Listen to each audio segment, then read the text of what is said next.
అంటే బ్రహ్మధ్యాన వైభవము చే ఉన్నవాడు పరబ్రహ్మమును పొందగలడు అని పద్మపురాణం చెప్తోంది. వివిక్త దేశ ఆశీనో విరాగో విజితేంద్రియ ఆవయేదేకమాత్మానం తమనంత మనన్యధీహి. అంటే ఏకాంత నిర్మల ప్రదేశములందు ఆసీనుడై మహావిరాగి అయి సర్వేంద్రియములను జయించిన వాడై ఏకాగ్ర చిత్తము గలవాడై ఏకాకి అనంతమైన పరమాత్మ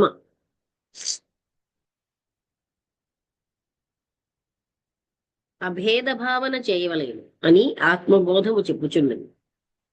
యోగి యుంజీత సతతమాత్మానం రహసి స్థిత ఏకాకీయత చిత్తాత్మా నిరాశీర పరిగ్రహ. ఆత్మధ్యానము చే స్వభావం గల యోగి సర్వదా విజన ప్రదేశమునందు ఏకాకి అయి చిత్తమును ఇంద్రియములను దేహమును నియమించుకొని పరిగ్రహ వర్జితుడై అంతఃకరణము సదా సమాధి ఉంచవలెను.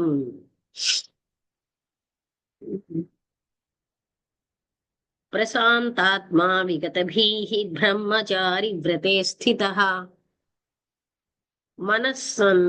మనస్సంయమ్యమచ్చక్తో యుక్త ఆసీత మత్పరః. అంటే మనస్సుని మిక్కిలి శాంతము చేసి భయరహితుడై మనసా కర్మణ బ్రహ్మచర్య వ్రతమునందున్నవాడై మనసును ఆ కర్మయందు నిలిపి ఆత్మయందు నిలిపి పరమాత్మయే ముఖ్య ప్రయోజనమని నిశ్చయించి సమాహితుడై కూర్చుండవలెను. ఇది చూద్దామండి, కొంచెమే ఉంటే చదివేద్దాం.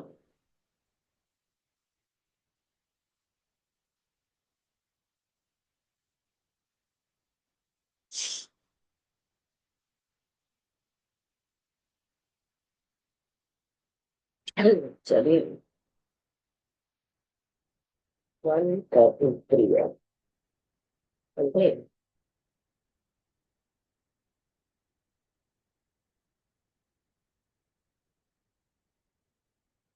పైన చెప్పిన రీతిగా సర్వదా సమాధి స్థితిదే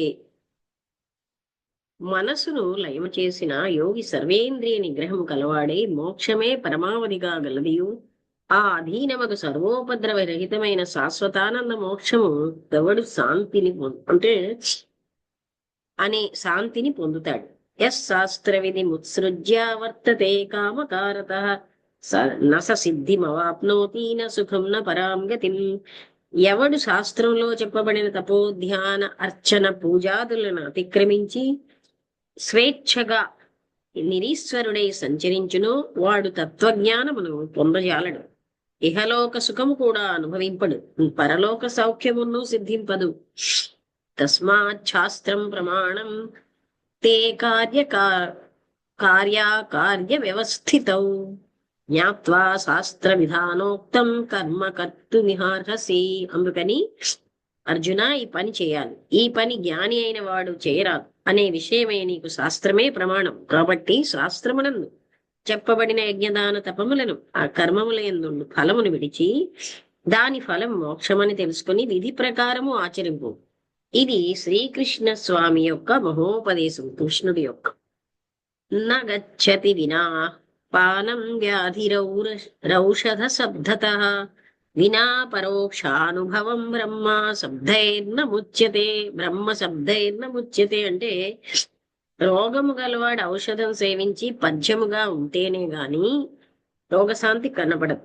అదే విధంగా ఔషధం అని 1,000,000 సార్లు వచించిన రోగం కుదరదు కదా. అలాగే మాయా మహారోగమనితో కూడినవాడు బ్రహ్మాస్మి బ్రహ్మాస్మి అని 1,000,000 పర్యాయాలు జపించినా అపరోక్షానుభవం కనబడదు.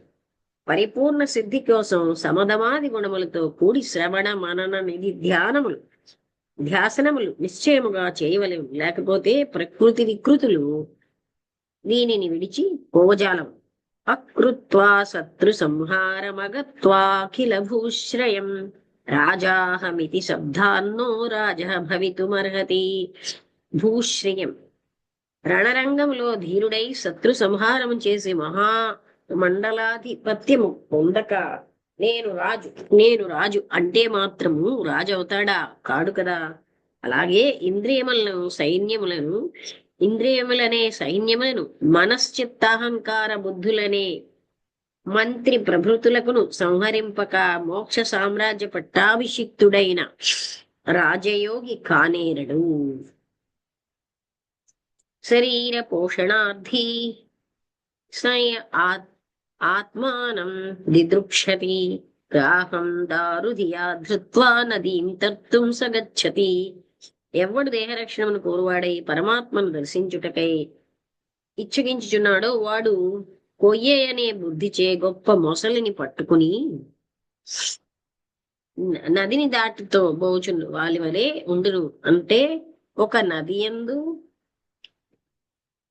గొప్ప మకరం ఒకటి ఉండెను. ఆ నదిలో అగు మనుష్యులను తినుట దానికి స్వభావమై ఉండెను. అట్లున్న మొసలిని చూచి ఇది మంచి పడవగా నుండునని నిశ్చయించి దానిపై నెక్కి నది దాటుట సులభమని చింతించు మూఢుని వలనే విషయ సుఖమున నుండి మోక్షం నందవచ్చునని చెప్పు రాజయోగి యొక్క అభిప్రాయమై ఉన్నది. అంటే ఆ మొసలి మీద కూర్చుని దాటడం అనేది ఎలా అనుకుంటే అదంత మూర్ఖత్వమో, విషయ సుఖాలన్నీ అనుభవిస్తూ నేను మోక్షాన్ని పొందుతానన్నా కూడా అలాంటి మూర్ఖత్వమే. మోహ ఏవ మహామృత్యుర్ముక్షోర్వపురాదిషు మోహో విసర్జితో ఏన సముక్తి పదమర్హతి. మోక్షేచ్ఛ గలవానికి శరీరాదులు ఎందున రాగమే మహామృత్యువు. ఎవనిచే దేహాదులు ఎందున రాగము చేయించబడునో వాడే ముక్తి పదమున కర్హుడు. కానీ లేసమైన నాశ అంటే దేహాదులలో అనురాగాన్ని జయించినవాడు, లేసమైన ఆశ ఉన్నవాడికి సాధ్యము కాదు. మోహం జహి మహామృత్యుం దేహదారనుతాదిషు. అది ఇక్కడ చెప్తున్నారు కదా. అంటే ఏ మాత్రమైన మోహం గాని ఉంటే అది సంభవం కాదు. యం జిత్వా మునయో యాంతి తద్విష్ణో పరమం పదం. శరీర భార్య సుతాదులయందున్న మహాశత్రు స్వరూపమగు రాగమును చూసారా, అది మహాశత్రు స్వరూపం అంటున్నారు. నిశ్శేషముగా విడుము. మునులే మృత్యుస్వరూపమగు రాగమును జయించి పరమపదమైన విష్ణు పదమును పొందుచున్నారు. అన్నిటికీ బ్రహ్మచర్యము ముఖ్యముగా ఉండవలేను. లేని వారికి మనోధైర్య ఇంద్రియ నిగ్రహము లుక కలగనేరవు. కాబట్టి దీనిని బాగుగా వినుము. ఇక్కడికి ఆపుదామండి. బ్రహ్మచర్య వ్రతం అని నెక్స్ట్. అంటే ఇప్పుడు ఎందుకంటే ఇది రాశారు ఆయన, చాలా మంది బ్రహ్మజ్ఞానాన్ని తెలుసుకున్నా వాళ్ళకి బ్రహ్మజ్ఞాన అనుభవం రావట్లేదు.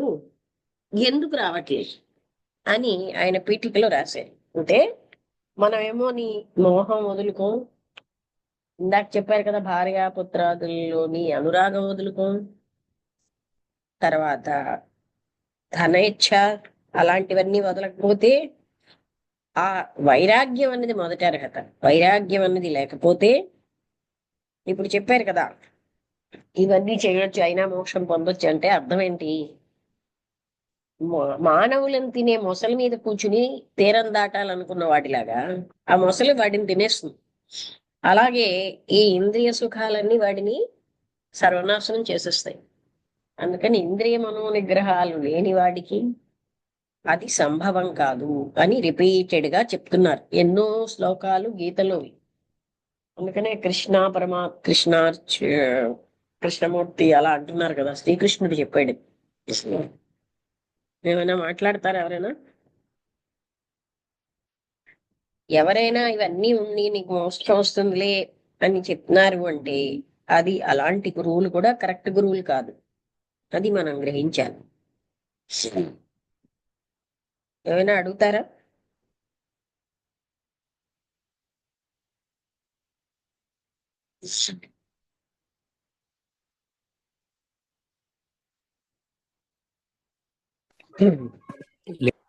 అర్థం అవుతుందమ్మా. డౌట్స్ ఉన్నాయా ఏమైనా ఎవరికను? భార్గవి గారు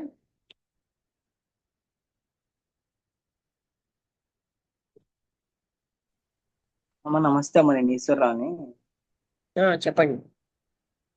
అదే ఒక గురువు గారు ఆ వెనకట్ల శిష్యులు వెళ్ళేటప్పుడు బాగా దాహంగా ఉంటే శిష్యులు గురువు గారు కళ్ళు తాగితే శిష్యులు కూడా తాగారన్నారు కదమ్మా. ఆ తర్వాత ఏదో చెప్పారు, అది అర్థం కాలేదమ్మా నాకు. కంచు కరిగించి అక్కడ ఉంది. ఆయన అక్కడ నీళ్లు అడిగితే ఈ కంచు కరిగించిన ద్రవం తప్ప మా దగ్గర వాటర్ ఏం లేదంటే అతను ఆ కంచు కరిగించిన ద్రవాన్ని ఇచ్చిమన్నాడు. సలసల కాగుతున్నదాన్ని తాగేశాడు. అప్పుడు గురువు గారు, శిష్యులకి అవును. మీరు తాగండి అంటే అది వాళ్ళు చెయ్యలేకపోయారు. అప్పుడు చెప్పాడు, అవును. అంటే గురువు గారిలాగా చెయ్యాలని మీరు అనుకుంటున్నారు కదా అని. అర్థమైందా? అర్థమైంది ఇప్పుడు. కళ్ళు అంటే తాగేశారు, గురువు గారు కళ్ళు తాగారని. కంచు కరిగించిన ద్రవం మరి తాగలేకపోయారు కదా. అవును.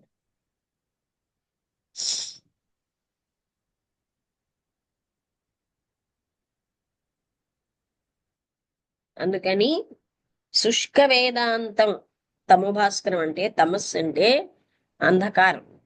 ఆ శుష్క వేదాంతం అనే తమస్సులోంచి భాస్కరం అంటే వెలుగు, సూర్యుడు. ఆ శుష్క వేదాంతం వల్లే మనం ఏంటవుతున్నాం అంటే సరిగ్గా తెలుసుకోలేకపోతున్నాం. అంటే మన ఆచరణలో లేనప్పుడు జ్ఞానం అనేది అపరోక్ష జ్ఞానం, అంటే డైరెక్ట్ నాలెడ్జ్ రాదు, డైరెక్ట్ అనుభవం లేదు. అలాంటప్పుడు మనం అది వేదాంతం శుష్క వేదాంతమే.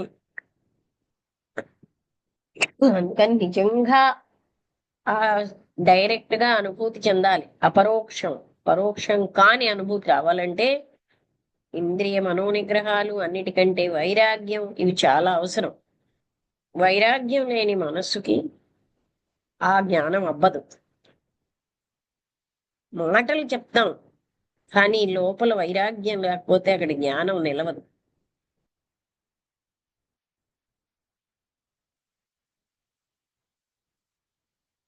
సరేనా? ఆపినా? ముగించేద్దామా? నమస్కారం అమ్మగారు, క్లాస్ విన్నాను ఇవాళ. ఎలా ఉంది? వా- బాగుంది అమ్మగారు, చాలా చక్కగా వివరణ చెప్పారు. అంటే తెలుగు కదా అని నేను ఎక్స్ప్లెయిన్ చేయట్లేదు. ఎక్స్ప్లెయిన్ చేయాలంటారా? అవసరమైన దగ్గర చేయాలి కదా అమ్మగారు. ఉం. ఇప్పుడు అంటే తన కొంచెం అడిగారు, నేను కూడా అదే అడుగుదాం అనుకున్నాను. ఏమని? ఆ అదే కంచు కూడా తాగారు గురువు గారు, ఆ, శిష్యులను తాగమంటే వాళ్ళు తాగలేకపోయారు.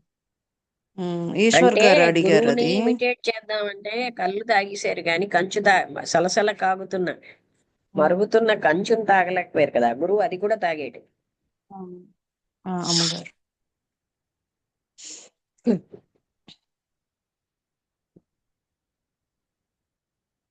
అంటే మిగతా శ్లోకాలన్నీ అర్థం అవుతున్నాయి కదా. అర్థం కాకపోతే అడిగితే నేను చెప్తాను. కిందనే తెలుగు అలాగే అర్థం అమ్మగారు. కూడా, సంస్కృతంతో పాటు కిందని తెలుగు అర్థం ఇస్తున్నారు. తెలుగు కొంచెం పూర్వం మరీ జటిలంగా లేదు.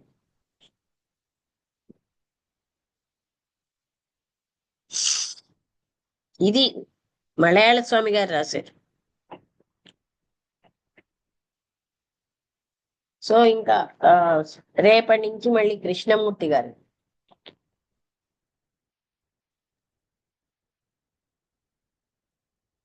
ఇంకేం డౌట్స్ లేవు కదా?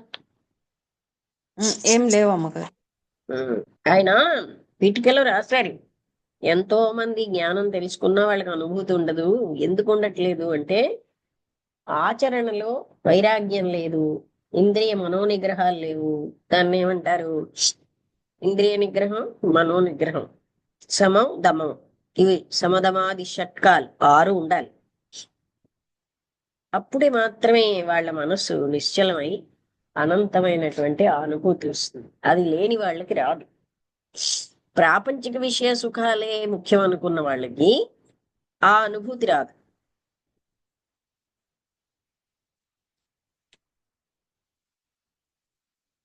అంటే ఇంకా మనం ఇదే ఈ ఈ- అంటే మనకి శరీరానికి సంబంధించిన వ్యక్తులే శాశ్వతం అని, ఆ సుఖాలే శాశ్వతం అని అనుకున్నప్పుడు అటువంటి మనస్సుకి బ్రహ్మత్వం అన్నది సిద్ధించదు.